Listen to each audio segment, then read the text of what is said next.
Hello friends, ये video जब आप देख रहे होंगे तो शायद अब लॉ का एग्जाम बहुत करीब होगा। तो ये लास्ट के 1.5 दिन 2 दिन कैसे यूज करना चाहिए, मेरे विचार सुन लीजिए। मुझे पता है आपके एग्जाम पास है, ज्यादा टाइम नहीं लूंगा, बट शॉर्ट में सब कुछ सुन लीजिए।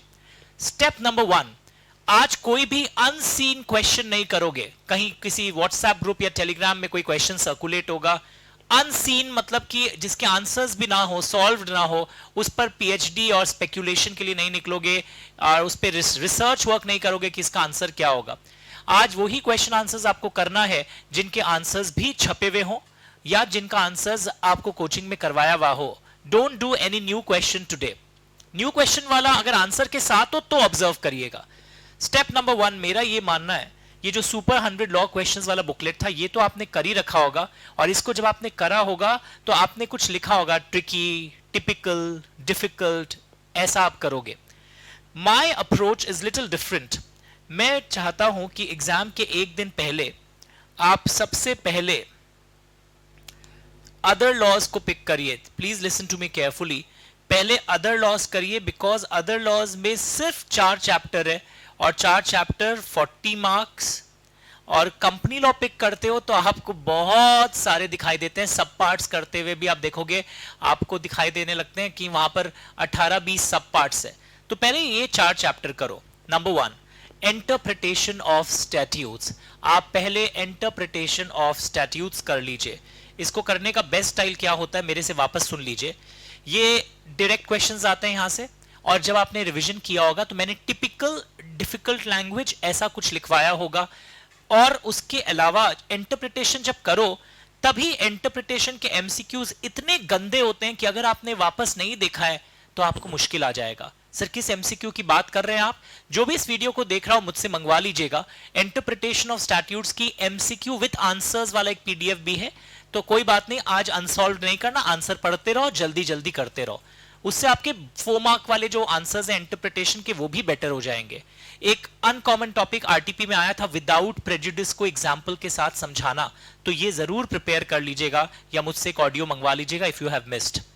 इंटरप्रिटेशन के बाद आप जनरल क्लॉजेज एक्ट पकड़ लीजिए। जनरल क्लॉजेज एक्ट में भी, क्योंकि ये बहुत पेशेंस के साथ इसके आंसर्स डेवलप करने पड़ते हैं, तो मैंने शुरू के जो क्रिकेट मैच में जैसे 15 ओवर्स होते हैं, वैसे आपकी पढ़ाई के जो शुरू के 2-3 आवर्स होते हैं इस पर ध्यान देने बोला है। तो general clauses act question answers format में डायरेक्ट क्वेश्चंस भी आते हैं यहां से, एंड कुछ केस स्टडीज आते हैं गुड फेथ पर, इमूवेबल प्रॉपर्टी पर, तो उसको प्रिपेयर करिए। वैसे मुझे पर्सनली लगता है सेक्शन नंबर 6, 6A, 7 ये सब वाला जोन इस बार इंपॉर्टेंट ज्यादा है। मेरा व्यू है, जस्ट माई व्यू, इंस्टीट्यूट का व्यू वो जाने। Next approach, this is little tricky. आप कॉन्ट्रैक्ट एक्ट पकड़ लीजिए। कॉन्ट्रैक्ट एक्ट सर ट्रिकी क्यों है? इसमें स्पेशली एजेंसी के जो क्वेश्चन आंसर्स है ना, कॉन्ट्रैक्ट एक्ट कभी भी एग्जाम के एक दिन पहले रीडिंग नहीं करना है। क्वेश्चन आंसर बुक में बहुत सारे दिए हुए हैं, चाहे एजेंसी हो या इंडेमनिटी हो, गारंटी हो या बेलमेंट प्लेज हो। बट मैं वापस बोल रहा हूं, मेरी बात को लकीर का फकीर बनना आपको इस चीज को लेकर। एजेंसी के सारे क्वेश्चन आंसर्स, ये क्वेश्चन आने से ये लैंग्वेज है, ऐसे बोल्ड किए हुए वर्ड्स को हमें यूज करना है केस स्टडी में, इस तरह करिएगा।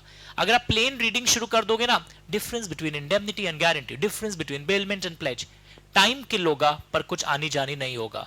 तो contract act agency question answers आप करोगे, और इसका एमसीक्यू भी आपको उस बुकलेट में है विद आंसर्स। एक और एक एमसीक्यू बुकलेट अलग थी, सुपर एमसीक्यूज बोलकर, और एक 100 क्वेश्चंस वाली अलग थी।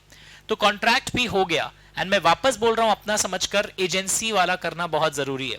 Now after this we come to negotiable instruments act. NI act में भी आपको क्वेश्चन आंसर पहले फोकस करना है instead of reading the chapter. अरे 6, 7, 8 महीने से कितनी बार रीड किया होगा, एक बार हमारे साथ, एक बार घर जाकर, एक बार 2 महीना हमारे ट्यूशन के बाद, एक बार लास्ट अभी कुछ दिनों पहले। तो आपको रीडिंग नहीं करना है, इस क्वेश्चन का ये आंसर होता है, इस फ्लेयर को उस 1.5 दिन के स्ट्रैटेजी पर, वहीं पर फोकस करिएगा। सर रीडिंग करेंगे तभी ना क्वेश्चन आंसर्स करेंगे, अब वो टाइम गया, बहुत बार रीडिंग आपने कर रखा होगा। सो एनआई एक्ट भी आप क्वेश्चन आंसर्स के अनुसार पढ़ोगे, देखना रिजल्ट बेटर होगा। सर ये सारा हो गया, इसके भी एमसीक्यू विद आंसर्स वाले पढ़ लीजिएगा, खुद सॉल्व करने अब मत जाइएगा क्योंकि बहुत कम टाइम बचा है। सर तो अगर ये है, इंटरप्रिटेशन विल टेक, मैं रिवीजन की बात कर रहा हूं, so interpretation will take your around 1 hour 40 minutes. Your general clauses will again take 1 hour 15 minutes. Contract Act 1 hour 30 minutes. NI Act 1 hour 30 minutes. तो आप ऑलमोस्ट देखोगे यहाँ पर मिनिमम, मतलब ये मिनिमम टाइम है, मैक्सिमम भी आप कितना कर सकते हो मैं बताता हूँ. You should not give more than, मतलब अगर इस टाइम को आप देखो 6 to 7 hours मिनिमम लग सकते हैं आपको, मैक्सिमम यहाँ पर आपको 8 to 9 hours देना चाहिए. तो if you see the day before exam, आपको इन चीजों पर ध्यान रखते हुए आगे जाना है. अगर आप ये क्वेश्चन आंसर्स नहीं करोगे, बाहर आके देखोगे अरे यार ये आंसर होना चाहिए था, मैं तो कुछ और लिखा हूं. ओके, तो this will shape your 40 marks एकदम सॉलिड हो जाएंगे, क्योंकि डायरेक्ट क्वेश्चंस में फुल मिलता है, या वरना आप फूल बन जाओगे अगर आपके आंसर्स के स्टैंडर्ड्स अच्छे नहीं है. इसके बाद सर मुझे क्या करना चाहिए? Then we start with company law. Company law पढ़ने का स्टाइल, चैप्टर वाइज तो आपने बहुत पढ़ रखा होगा, फिर भी कौन से चैप्टर्स मिस नहीं करने चाहिए कंपनी लॉ में? मुझे पर्सनली लगता है ओपीसी में, क्योंकि अमेंडमेंट था, तो वो भी अमेंडमेंट बहुत सिंपल था. आपको फिर से रीट्रेट कर देता हूं कि नॉमिनी को जब रिटन कंसेंट देना होता है at the time of formation of OPC, पहले वो आईएनसी 3 में देते थे फॉर्मेशन के समय. अब फॉर्मेशन के समय जो नॉमिनी का कंसेंट जा रहा है, फॉर्मेशन के समय वाला, that is going in INC 32. ये एक बड़ा चेंज था. बाकी कुछ कॉस्मेटिक चेंजेस थे जब आप प्राइवेट कंपनी से ओपीसी कन्वर्ट कर रहे थे या ओपीसी से प्राइवेट कंपनी कर रहे थे, वो प्रिंटेड कॉपी ऑफ मेमोरेंडम की जगह EMON EAOA जा रहे थे. तो मैंने वो सुपर MCQ वाले मैराथन में बोल रखा है. ओपीसी के अलावा मुझे पर्सनली लगता है ये ओपीसी वाला, स्मॉल कंपनी वाला, डॉर्मेंट कंपनी वाला, जब बेसिक्स की बात करते हैं ना, लोग बेसिक्स छोड़ के जाते हैं, don't do that.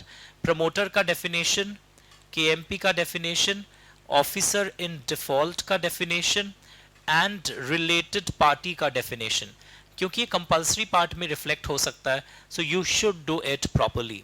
Okay sir, ये तो मैंने कर लिया. अब इसके बाद मैं क्या करूं? इसके बाद मुझे लगता है सब कुछ इंपॉर्टेंट है, बट डिफिकल्ट जोन है. एग्जेम्प्टेड डिपॉजिट्स एक डिफिकल्ट जोन है, बहुत स्मार्टली करिएगा.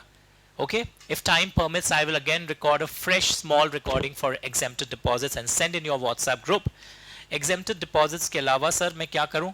उसके बाद शेयर कैपिटल एंड डिबेंचर्स का जो पूरा जोन है ये पहले कर लीजिए, और इसको करने का बेस्ट स्टाइल है MCQ बुकलेट, बिकॉज उसमें सारे क्वेश्चन आंसर्स हैं, आपको सोचना भी नहीं पड़ेगा. आंसर वाली बुकलेट अलग से है, पढ़ लीजिए, जल्दी से रिवाइज हो जाएगा. डिफरेंशियल वोटिंग राइट्स पर केस स्टडी आ सकता है, स्वेट इक्विटी शेयर्स पर केस स्टडी आ सकता है, रिडेम्पशन ऑफ प्रेफरेंस शेयर्स, जब आपके पास पैसे नहीं होते हैं, leave of old preference shares you want to issue another set of preference shares, उस पर केस स्टडी आ सकता है. And most important, debenture redemption reserve and debenture redemption fund पर एक केस स्टडी आ सकता है. तो मुझे पर्सनली लगता है ये वाले जोन्स अगर आप कर लेते हो तो काफी आप एरियाज कवर करने में सक्षम हो.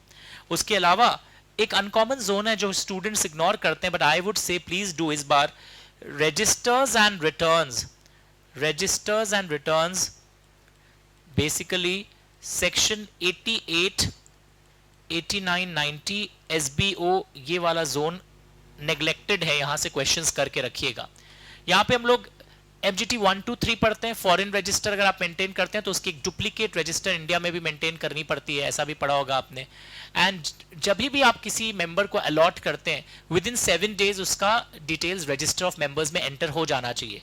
या कंपनी के शेयर्स पे प्रमोटर्स कभी कोई प्लेज क्रिएट करता है, प्लेज क्रिएशन के 15 दिन के अंदर वो डिटेल्स रजिस्टर ऑफ मेंबर्स में एंट्री हो जानी चाहिए. मैं मेंबर हूं, पर मैंने एक्चुअली असाइनमेंट डीड से क्या कर रखा है, डीकेजी के फेवर में सारे डिविडेंड राइट्स असाइन कर रखे हैं. तो मेरा भी फर्ज है कि देखिए मैं रजिस्टर्ड ओनर हूं पर बेनिफिशियल नहीं हूं, मैं भी कंपनी को बताऊंगा 30 डेज के अंदर. डीकेजी का भी फर्ज है कि मैं बेनिफिशियल ओनर हूं पर रजिस्टर्ड ओनर नहीं हूं, वो भी कंपनी को 30 डेज के अंदर बताएंगे. और फिर कंपनी आरओसी को बताता है. तो बेन 1, बेन 2, बेन 3 बोल के कुछ हम लोग यहां पर पढ़े थे. उसके बाद एसबीओ का concept we triggered, we discussed. तो ये जोन एक बार वीडियो रोक करके, ये यहां से कुछ एमसीक्यूज या कुछ हो सकता है, प्लीज डू इट. उसके बाद जैसा आप हमेशा करते हैं और करना भी चाहिए, चैप्टर्स लाइक अकाउंट्स बोलकर एक चैप्टर है, डिविडेंड बोलकर एक चैप्टर है, एंड मेरा और आपका फेवरेट CSR से कुछ हलचल मचने का चांस है इस बार. चाहे इम्पैक्ट असेसमेंट हो या क्या एक्सपेंडिचर सीएसआर माना जाएगा, या ऑनगोइंग प्रोजेक्ट से हो या सरप्लस ऑन सीएसआर प्रोजेक्ट से हो, या सीएसआर कमेटी कभी कभी नहीं बनाना पड़ता है अगर CSR spending up to 50 lakh हो, पर 50 लाख से नीचे में भी कभी कभी बनाना पड़ता है। तो लॉट ऑफ ज्ञान सीएसआर से 2 क्वेश्चंस भी आ सकते हैं, एक इन द कंपल्सरी पार्ट, एक इन द ऑप्शनल पार्ट। तो ये पहले कर लीजिए। इसको करने के बाद आप आ जाइए अपॉइंटमेंट ऑफ ऑडिटर्स वाले जोन में, मतलब पूरा जो ऑडिटर्स एंड उसका जोन है सेक्शन 138 से 148 वाले जोन को कर लीजिए, वॉल्यूम 1B, क्योंकि ऑडिट में भी काम आता है तो usually you will do it. तो ये हमारा वो है, मतलब कि zone 1 2 priority zone 3 4 5 6 7 8 and then other portions like general meeting मैंने प्रायोरिटी में नहीं दिया क्योंकि वो सबको अच्छा लगता है, तो जो सबको अच्छा लगता है उस पर तो ऐसे ही आप ध्यान दे देते हैं। So your other portions will also come into picture when I am talking about these type of zone. तो ये सारे portions आपके हो जाएं। And last, sir company law करने में कितना देर लगता है? It will take lot of time, but again smart preparation. जैसे फर्स्ट पेज खोल के नहीं बैठना है कि अरे ये डेफिनेशन कंपनी का है, बॉडी कॉर्पोरेट का, that is not going to help. You can't revise in such a short span of time. You cannot remember everything. एक और इंपॉर्टेंट एस्पेक्ट यहां पे मैं बोलना चाहूंगा, लिस्टेड कंपनी, उस पर क्या लिस्टेड है नहीं लिस्टेड है।